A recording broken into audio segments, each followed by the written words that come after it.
The Selfish Giant by Oscar Wilde. In the enchanting tale of The Selfish Giant by Oscar Wilde, we're transported to a magical garden where children used to play every afternoon.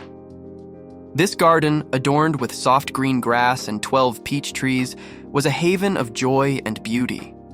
The birds sang sweet melodies, and the flowers danced like stars, creating an atmosphere of pure happiness.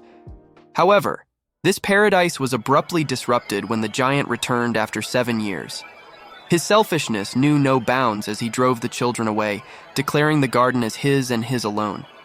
He built a towering wall, shutting out the children and condemning them to play on dusty roads filled with hard stones. As seasons changed, the garden remained trapped in perpetual winter, shunned by spring's warmth and renewal. The birds ceased their songs, and the trees refused to blossom, for the absence of children left the garden devoid of life. The giant's selfishness cast a shadow over the once vibrant landscape, leaving only the cold embrace of snow, frost, and icy winds.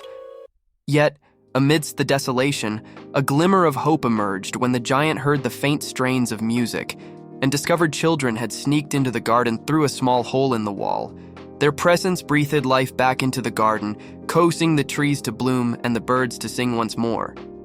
However, in a corner of the garden, a little boy stood alone, too small to reach the branches and trapped in winter's grip. Touched by remorse, the giant's heart softened as he realized the extent of his selfishness.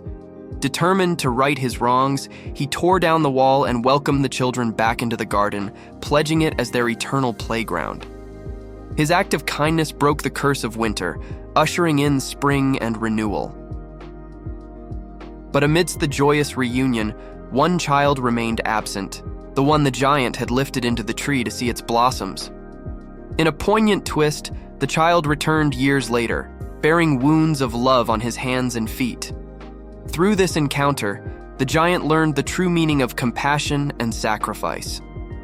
As the story concludes, the giant follows the child to a heavenly paradise, leaving behind a legacy of kindness and transformation.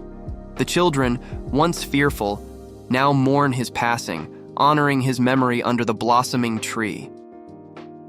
The end.